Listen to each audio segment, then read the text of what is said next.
अस्सलाम वालेकुम रहमतुल्लाहि व बरकातुहू। अच्छा भाई, जनरल आसम मुनीर साहब ने अपने भाई हाशिम मुनीर साहब को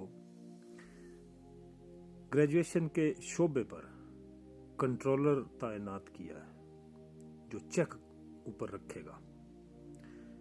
ये ऐसा क्यों किया जा रहा है मैं आपको इसके बारे में बताऊंगा। उससे पहले मैं आपको एक स्टोरी सुनाना चाहता हूँ मेरी अपनी ज़ाती तौर पे। मैं इस दफ़ा घर जब गया हूँ छुट्टी, तो मेरा एक भतीजा है, छोटे भाई का बेटा, छठी जमात का वो तालिब इल्म है। वैसे ही बैठा हुआ था तो वो मेरे पास बैठा था, तो मैंने उससे कहा बेटा गिनती सुनाओ। वो बच्चा जो है वो 40 तक गिनती सुना के तो उसकी बस हो गई, आगे उसको नहीं आती थी। तो मेरा जो है ना, एक दफ़ा तो मुझे झटका लगा कि ये बच्चा छठी जमात में पढ़ता है और गिनती 100 तक इसको आ ही नहीं रही, चक्कर क्या। मैंने कहा बेटा फिर ट्राई करो। फिर उन्होंने ट्राई किया, उसने किया तो फिर वही बात। तो मैंने मन ही मन में सोचा कि मैं जाऊंगा स्कूल तो इनके जो मास्टर हैं ना उनसे बात करूंगा कि ये क्या पढ़ा रहे हैं बच्चों को। सुबह मैं चला गया तो सिचुएशन क्या थी स्कूल की, बच्चे खेल कूद रहे हैं, कोई दीवार पे चढ़ रहा है, कोई दरख्त पे चढ़ रहा है, कोई गेंद बैट से खेल रहा है, कुछ कर रहा है, कोई कुछ। और मास्टर जो हैं वो अंदर बैठ के ना गप्पे लड़ा रहे हैं। ऊपर से हम चले गए, उनसे हमने बातचीत की कि यार तुमने बच्चों को कैसे पढ़ाया, क्या कर रहे हो, तुम्हारा इस स्कूल से एक स्टूडेंट गया छठी जमात में, वो अब पढ़ता है स्कूल में, लेकिन उसको 100 तक गिनती नहीं आई, क्या पढ़ाया आपने 5 साल उसको। तो उन्होंने आगे से मुझे एक हैरान कुन जवाब दिया। वो कहने लगे कि यार गवर्नमेंट ने एक कानून ऐसा बनाया है कि आपने बच्चों को एक तो डांटना नहीं, मारना नहीं, और ऊपर से सख्ती भी नहीं करनी और फेल भी नहीं करना। मैंने कहा ये क्या तरीका कार है। चलें, ये अगर कानून है भी सही तो इसका ये मतलब तो हरगिज भी नहीं बनता कि आप पढ़ाएं भी नहीं, कम से कम आप पढ़ाएं तो सही ना बच्चों को। खैर उनसे मेरी थोड़ी बहुत वो हुई झड़प वगैरह, तो थोड़ी देर बाद मैं तो फिर चला गया। क्या मैंने उनको कोई गोली तो मारनी नहीं थी। उसके बाद एक दिन मेरा मंडी बाउद्दीन शहर में मेरे कुछ दोस्त होते हैं, कुछ अजीज हैं, वो कॉलेज उनके अपने और वो चला रहे हैं, उनके पास जाना हुआ। तो मुझे एक कीड़ा है कि हमारे इलाके में जो है ना वो तालीम का बड़ा फुकदान है, क्योंकि कॉलेज है नहीं। और जब बच्चे हमारे जब मैट्रिक से निकलते हैं तो उससे आगे फिर अफोर्डेबल ही नहीं रहती हमारे लिए तालीम बच्चों को हम दिलवाएं। उसकी वजह ये है कि सबसे पहले तो हमें वैन का किराया वो देना पड़ता है, कमो बेश 20 से 25 हज़ार रुपया वो लगता है, और बाकी के अखराजात जो हैं वो बच्चों के अलग से होते हैं।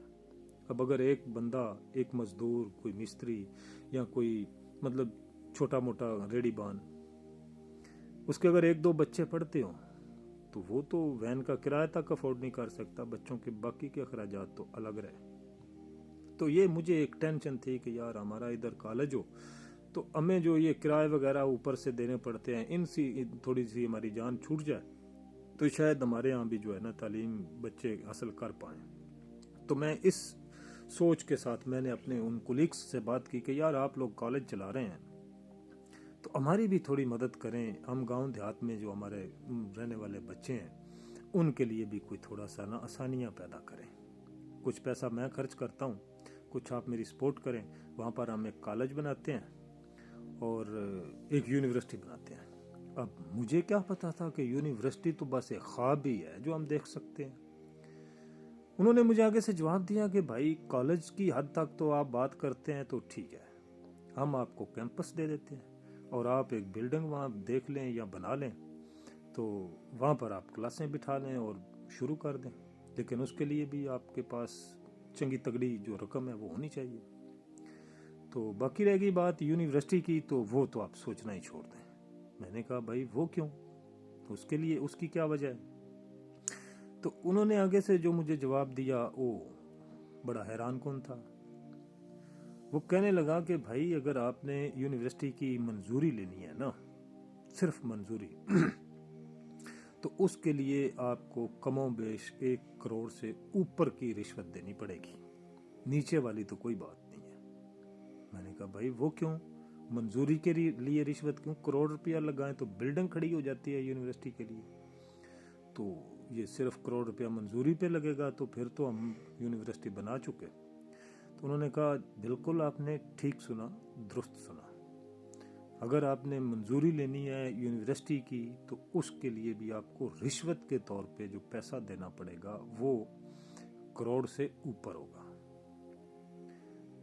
آپ نہیں جانتے, آپ اس فیلڈ میں نہیں ہیں گریجویشن کی, اس فیلڈ میں یہ بڑا ایک مافیا کا جو ہے نا وہ یہ ایک کمپٹیشن اس میں چل رہا ہے, تو اس میں بڑا پیسہ خرچ ہوتا ہے. اور جو لوگ اس کے اوپر قابض ہیں نا اس سسٹم کے اوپر, وہ بڑا پیسہ کما بھی رہے ہیں. تو پھر میں قریدنے لگ پڑا کہ یہ کیا فیلڈ ہے یا کیا اس میں ہوتا کیا ہے, یہ سسٹم کیا ہے. تو انہوں نے مجھے کافی ساری باتیں بتائیں, اب میں وہ ویڈیو میں آپ کو کیا بتاؤں. لیکن بات کرنے کا میرا مطلب یہی ہے کہ انہوں نے مجھے سیدھا سیدھا یہی بات کی کہ آپ کالج کی حد تک تو بات کر لیں, یونیورسٹی کے بارے میں آپ بالکل بھی نہ سوچیں. اب یونیورسٹی ہے کیا؟ یونیورسٹی, میں نے ایک اٹلی کے ایک چھوٹے سے شہر میں رہتا ہوں, بالکل کہنے ایک بڑا سا گاؤں جیسے ہوتا ہے اتنا ہی بڑا شہر ہے. یہ ہے تو شہر ہی. اس میں اپنی میری بھتیجی کے لیے کوشش کر رہا تھا کہ میں اس کا جو ہے نا اسٹڈی ویزے پہ اس کے لے آؤں ادھر, تو وہ یہاں پہ پڑھ لے. تو میں نے سرچ کیا کہ اس شہر میں کتنی یونیورسٹیاں ہیں. ایک چھوٹا سا شہر ہے, تو اس میں 3 یونیورسٹیاں اس شہر میں ہیں. اور ہمارا وہاں کیا حال ہے؟ ہمارا حال یہ ہے کہ ہمارے ادھر جو ہے نا تقریباً کوئی راؤنڈ اباؤٹ 100 کلومیٹر کے نزدیک تو کوئی یونیورسٹی نہیں ہے. ہمیں سرگودا جانا پڑتا ہے سرگودا یونیورسٹی میں, یا پھر گجرانوالہ, لاہور, ان بڑے شہروں میں. ہمارے منڈی باؤدین میں تو یونیورسٹی ہے کوئی نہیں. یہ ہماری حالت ہے. اور پچھلے کچھ عرصے سے, اب یہ جو میں آپ کو سٹوری میں نے سنائی ہے نا یہ ریئل ہے. میں پوری ٹرائی کر کے آیا کہ یہاں پر ہم کچھ کر لیں, لیکن بے بسی کے سوا مجھے کچھ نہیں ملا. یہ بات سنانے کا مطلب یہ ہے کہ جو اسم منیر صاحب نے اپنے بھائی ہاشم منیر صاحب کو اس شعبے پہ بٹھایا ہے نا, ایسے ہی نہیں بٹھایا. دیکھنے میں تو یہ جو گریجویشن کا شعبہ ہے اس میں کوئی اتنا مال پانی نہیں ہے گورنمنٹ کی طرف سے, لیکن نیچے عوام کی طرف سے جب آپ نے ایک اپروول دینا ہے تو کروڑ سے اوپر کی آپ نے رقم لینی ہے, تو مال پانی تو پھر تگڑا ہے نا اس میں. تو یہی مسئلہ ہے, یہی وجہ ہے کہ یہ انہوں نے جو کیا. اور اس کی ایک اور وجہ بھی ہے. وہ کیا ہے؟ وہ یہ ہے کہ یہ نہیں چاہتے کہ پاکستانی عوام پڑھے, بالکل بھی نہیں چاہتے.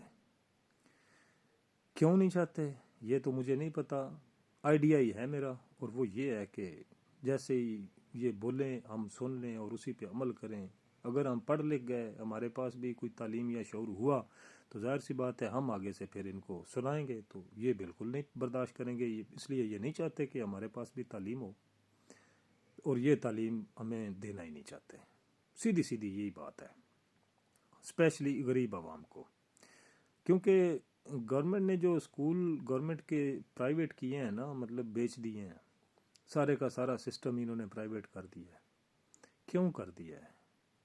یہی وجہ ہے نا, گورنمنٹ کے اسکول میں غریب آدمی کے بچے بھی پڑھ سکتے ہیں.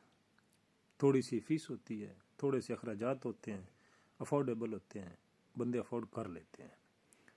لیکن پرائیویٹ سیکٹر میں آپ جائیں تو اسکول کی فیس تک غریب آدمی نہیں دے سکتا, جو اپنا گھر نہیں چلا پا رہا, جو چولہا نہیں چلا پا رہا, جو بجلی کا بل نہیں دے پا رہا, گیس کا بل نہیں دے پا رہا, تو وہ پرائیویٹ سیکٹر میں جا کے بچے کیسے پڑھ. جس بندے کے 2-3 بچے ہیں تو وہ تو بھول جائے کہ وہ بچوں کو پڑھا لے گا. پاکستانیوں, جو قومیں اپنے لیے کھڑی نہیں نہ ہوتی وہ نیست و نابود ہو جاتی ہیں. یہ بات پکی ہے. مجھے اجازت دیجیے, اور اپنا ڈھیر سارا خیال رکھیے گا, اور اپنے اس چینل کا بھی خیال رکھیے گا. اللہ حافظ.